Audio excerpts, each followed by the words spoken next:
other bad news, though. Sorry, I did everything within my power. But so far, I've only managed to teach him how to say good morning. Wait, so that's all you've been up to this whole time? Get out of here!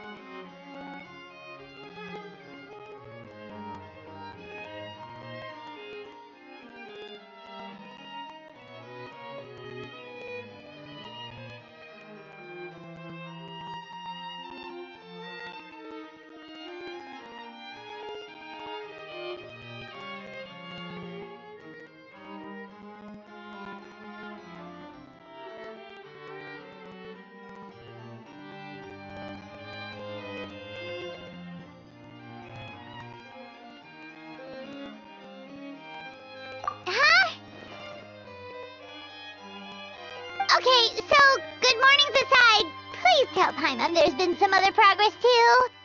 Of course. That's why I'm here. Kukuku's not the only one that Mr. Risley's been getting to talk. I'm referring, of course, to the convicts. It was nothing. These guys weren't exactly tough nuts to crack. So, what's the deal? After racking their brains, they remembered speaking to an inconspicuous middle-aged man just as they were preparing to pack up and leave Natlan. He was dressed in the manner of the Children of Echoes and carrying a box.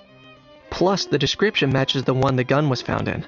All in all, he didn't look any different from your average Natlanese traveler. Perhaps seeing that they were dressed as merchants, this man stopped for a chat, inquiring where their goods were headed, and even asking if they could share a boat. The smugglers were very cautious, though. They didn't tell him any specifics. But all this happened before I crossed paths with them. I happened to notice them as they were preparing to set sail. I thought they looked shady, so I snuck aboard, and ended up being carried along all the way to Fontaine.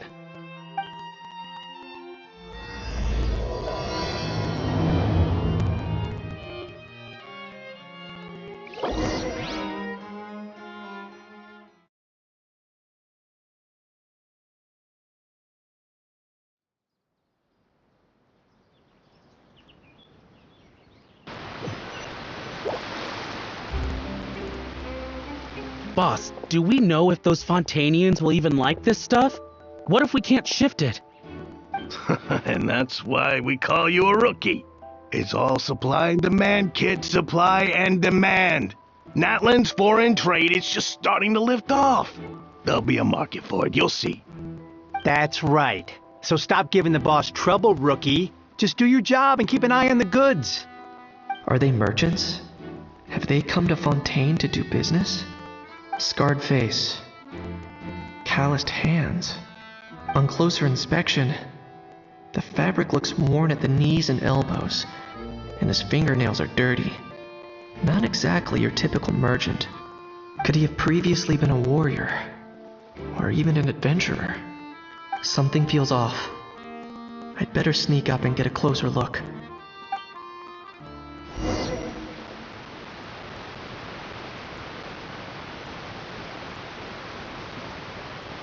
Nice.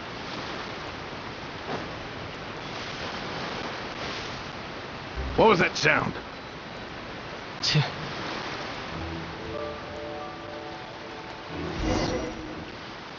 Boss, do we know if those Fontanians will even like this stuff? What if we can't shift it? And that's why we call you a rookie. It's all supply and demand, kid. Supply and demand. Natlan's foreign trade is just starting to lift off. There'll be a market for it, you'll see. That's right. So stop giving the boss trouble, rookie. Just do your job and keep an eye on the goods. Are they merchants? Have they come to Fontaine to do business? Scarred face. Calloused hands. On closer inspection, the fabric looks worn at the knees and elbows, and his fingernails are dirty. Not exactly your typical merchant. Could he have previously been a warrior? Or even an adventurer? Something feels off. I'd better sneak up and get a closer look.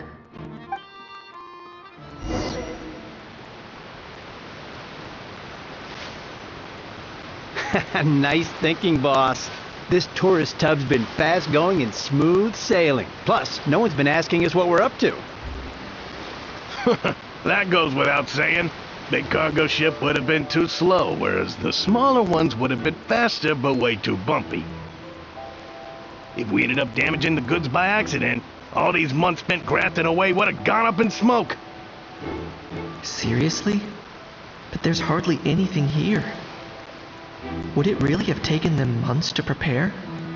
And why would they need to transport it with such care? Could they be secretly smuggling precious items out of Natlan? I'll need to find a way to get to the bottom of this.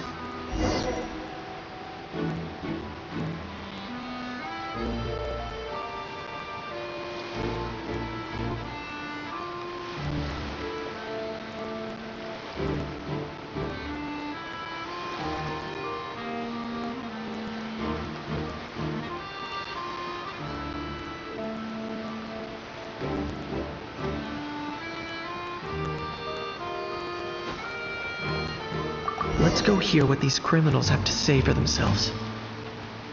Sure enough, there are relics inside the box. It's illegal to smuggle such items outside Natlan. Hey, why the long face? You're abroad on business, and you get to do some sightseeing while you're at it. Sounds like a pretty sweet deal to me. You better cheer up if you know what's good for you. I guess you're right. I was just worried I might have messed up with the packing, or that something's gonna go wrong along the way. Oh, pull yourself together. Tons of foreign tourists come traveling to Fontaine. I bet their luggage is full of all kinds of weird stuff. If someone insists on checking it all, just show them the purchase order we had drawn up. Those Fontainians can't get enough of their legalese, so I've heard. They can look all they want. Aha.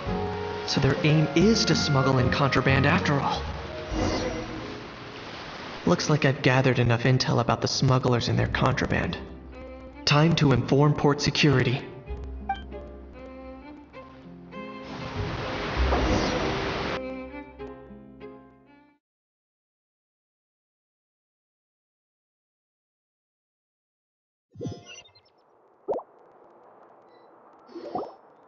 So anyway, that was when I went and told the Fontainian guards about my suspicions.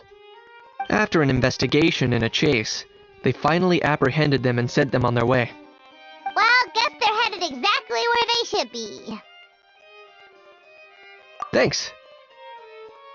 Based on your recollections just now, I was completely focused on those smugglers at the time, so I wasn't really paying attention to other passers-by.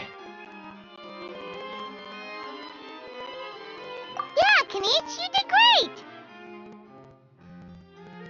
in other words, the person who brought the gun here, the one who lost it, has no connection to the smugglers whatsoever.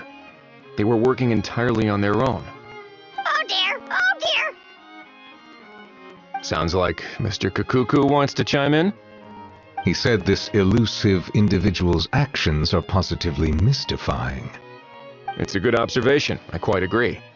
However, we still know next to nothing about the person. Perhaps we should start by focusing on the lost item itself.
It certainly seems like it was the bait in some kind of trap. The only question is, Why wasn't the bait made more conspicuous? Has something sprung to mind? I just remembered a film I watched this one time. Huh? Oh, wow! No way, bro! Hold on, let me explain. Just now, the traveler speculated that this box might have been placed there on purpose, as if the intention was for someone to come pick it up. That got me thinking about those films about kidnapping cases. When they demand their ransom, the kidnappers tell the victim's family to leave money or valuables at a designated spot for someone to come pick up. That doesn't merely happen in films. There have been similar cases in real life. In fact, if anything, it's probably the real-life events that inspired the films. Sounds plausible. Ooh. Wait. This raises the stakes to a whole new level. If the gun really was some kind of ransom, then since we took the box, the kidnappers never got their payment, so does that mean they executed the hostage?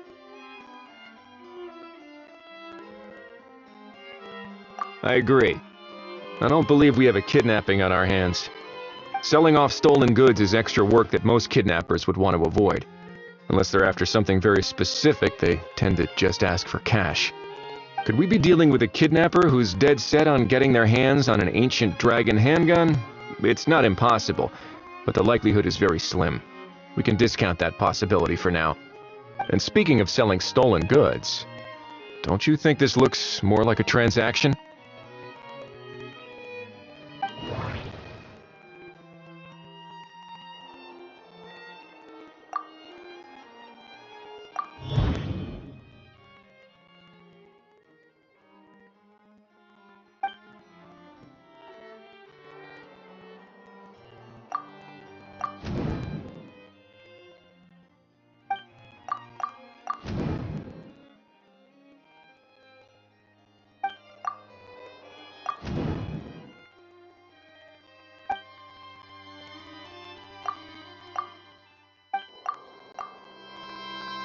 So, bottom line, this was an individual smuggler at work. Exactly. And it was the location itself that caused the deal to fall through. The last thing they would have expected was for a quiet beach to turn into a bustling film convention overnight. Not only is the area now packed with tourists, but the Spina di Rosula have a presence there. I'll bet that both parties were completely caught off guard.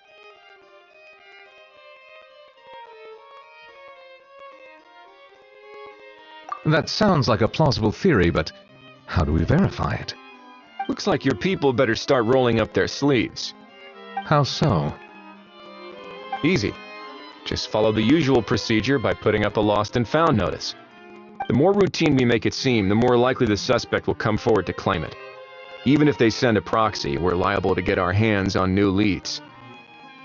And timing-wise, it's about time we updated the bulletin board anyway. All we need now is a lucky gestionnaire to write up the notice for us post-haste. Ah, so that's what you meant by rolling up their sleeves. In that case, I may as well write it myself. Delegating this to someone else would require an additional explanation. Huh. Or are you just not used to asking others to work overtime? Is that really a major concern here? Well, looks like I won't be needed around here. At least until the notice has been posted. You could always wait here if you like. The Palais Mermonia serves a particularly fine cup of tea if that swings it for you. Thanks, but no thanks. I left a very noisy creature with a friend before heading out, so I should probably get back to feed it. Ah, I wasn't aware that you had a pet, Mr. Kanich. Speaking of pets...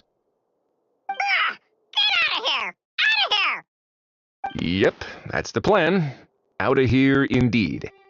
I believe that what Risley is trying to say is, you are free to leave, Mr. Kukuku. Furthermore, it has been determined that Mr. Kukuku should not, in fact, be classified as a flying object.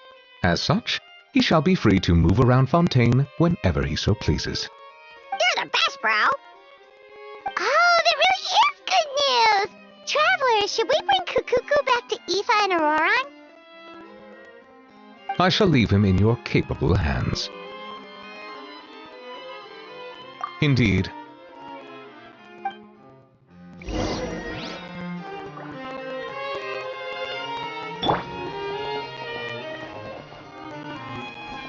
Ah. You know, all this has made me realize that I'd quite like to have a pet. If that proves inconvenient within the fortress of Meripede, perhaps you should consider finding a place in the court of Fontaine. That actually sounds like a good idea. In the past, I always dismissed the idea of buying a property in the city. The prophecy about the floods meant it never seemed like a worthwhile investment. But now... This might be a good time for you to re-examine the documents I gave you regarding your title as Duke. Huh? Citizens with honorary titles are eligible for certain benefits when purchasing property in the court of Fontaine. Really? How about this? You read through your documents from start to finish, while I write up the lost and found notice.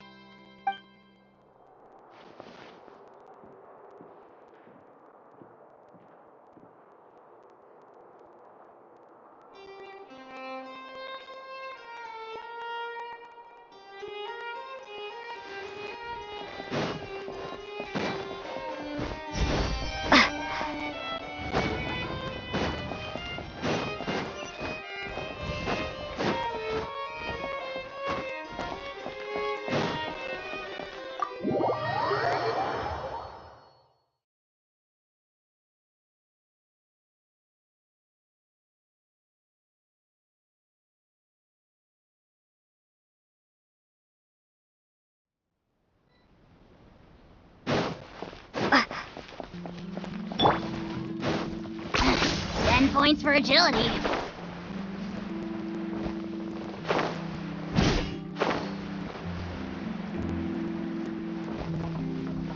Hi.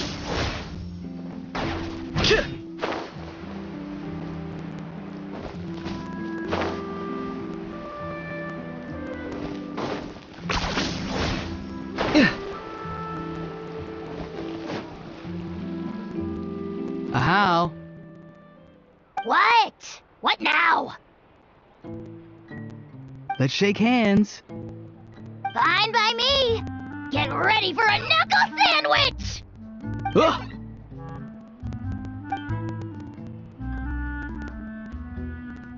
Oh, nice dodge. Paimon feels strangely inclined to keep a safe distance. Did you miss me, bro? Cuckoo, you're free! Ugh, not you again. Nope, didn't miss you in the slightest. Hey, other granny.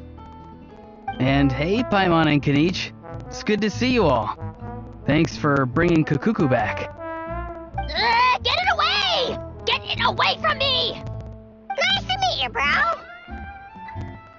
Who are you calling bro? Say that again to my face! I dare you. If you've got the energy to argue this much, you're clearly not hungry yet. Let's go find something to eat while a How lives his best life. Poor How. He spent all day being tormented by Auroron, only to discover that the suffering's just begun. Eva, as a Saurian vet, how can you just sit back and watch our little dragon bro suffer? Huh? How am I the bad guy?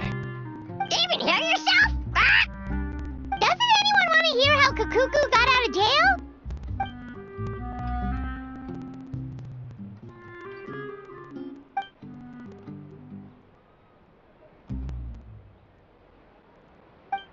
Don't lose hope, How.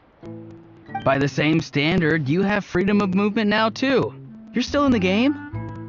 Same standard? I will not be held to the same standard as that thing! That's right. You won't. As far as I understand, the Palais Mermonia will want to assess your case on its own merits before they grant you freedom of movement.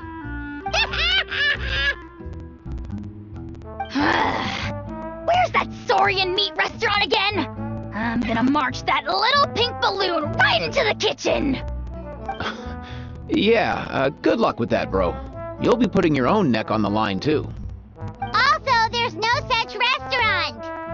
Anyway, thanks for looking after a How, guys. I'll take over from here. Why, you?